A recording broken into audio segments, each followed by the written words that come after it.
All right. We're here with Jus Riddick, producer of Hero's Story, and I'm gonna just go over a few questions here. First of all, how was Hero's Story filmed? Like, what kind of camera did you film it on?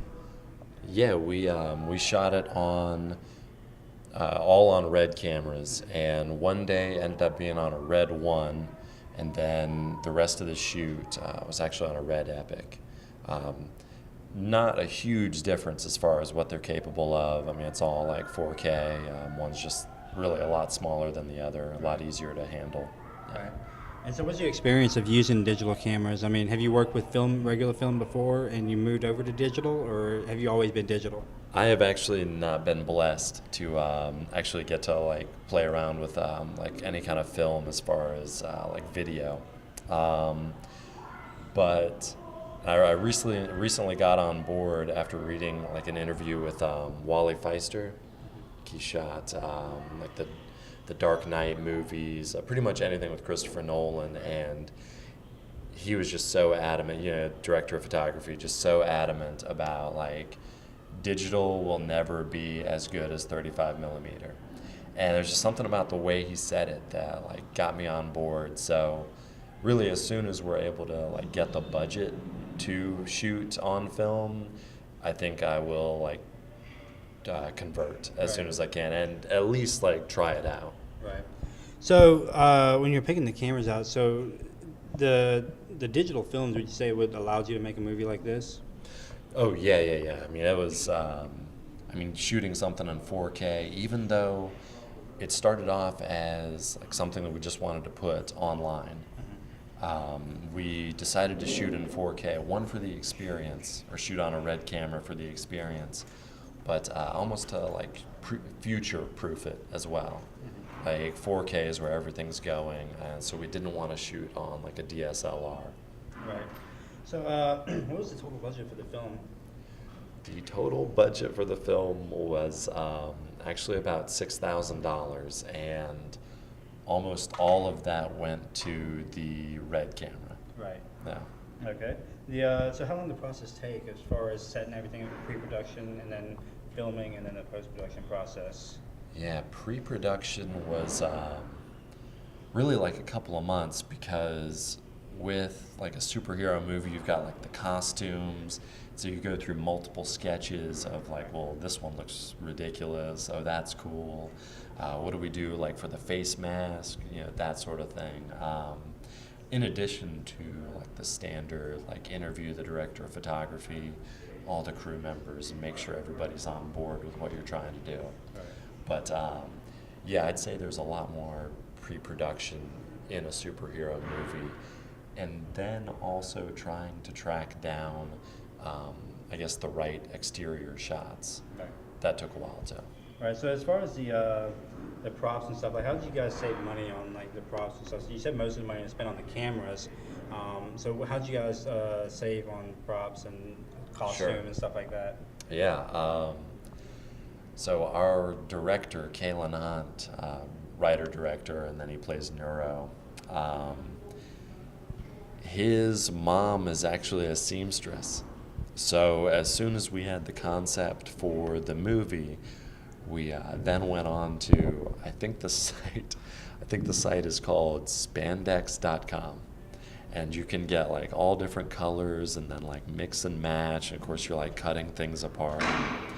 So anyway, he sketched out what we wanted, got all of the pieces, and then sent it off to, again, his mom of all people, and she put together the outfits, which saved, I mean, we never even budgeted out how much it would have cost to pay someone to put it together, but I mean, saved a couple thousand at least. So that's leading to our second question. Do you think that was your biggest money-saving technique, is having her around to kind of save you on the costumes? I would say that, and again, work in the system to shoot in Beverly Hills, which is where the park was that we wanted.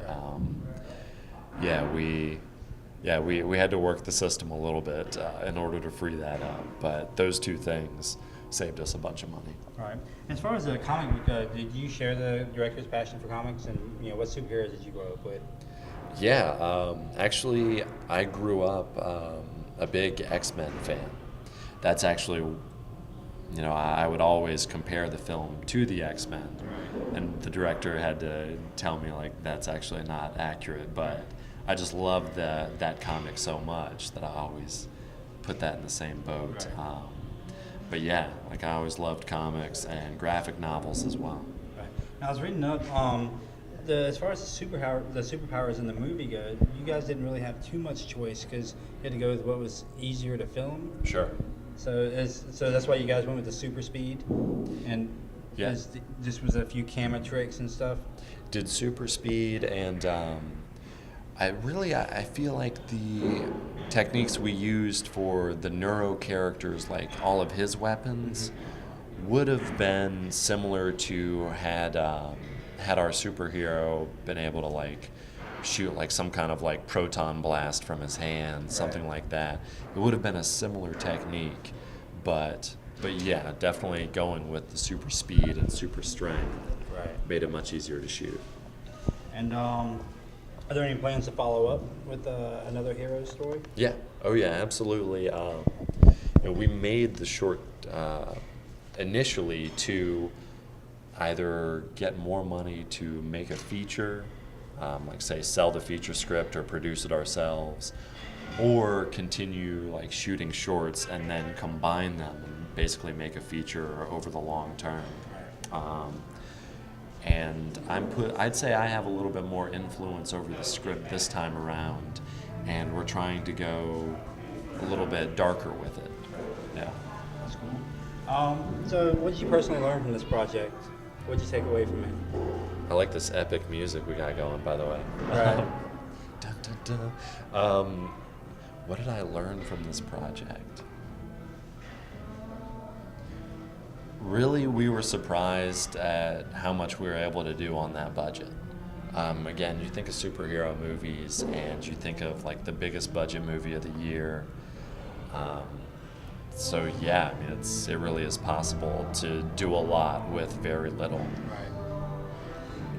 And so how would you say it affected your future projects? Do you think you'd be better at like being more resourceful or planning things out a little bit better for future movie projects? Sure. Yeah. Again, we got rained out one of the days, and I mean, how many days does it rain in Los Angeles? It's hardly ever. So you really just, I guess with the projects I've produced now, a couple of shorts, and then recently wrapped on a feature called Only in LA.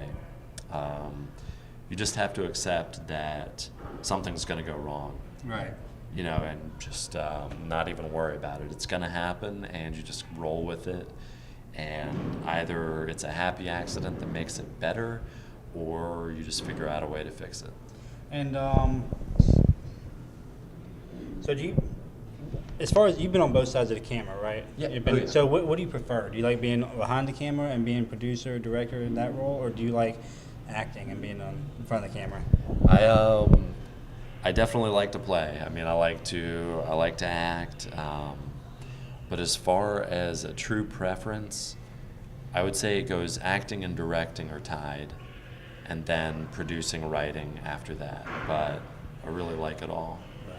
So last question, not really related to the movie, but if you had to choose between one, Redskins Super Bowl or Bayern Munich DFL Super Cup, which one would you go to? Oh man, I'd have to choose the Redskins on that because they haven't won since like the early '90s, and Bayern Munich won last year. So Right. yeah. All right. Cool. Appreciate it, man. Thank you.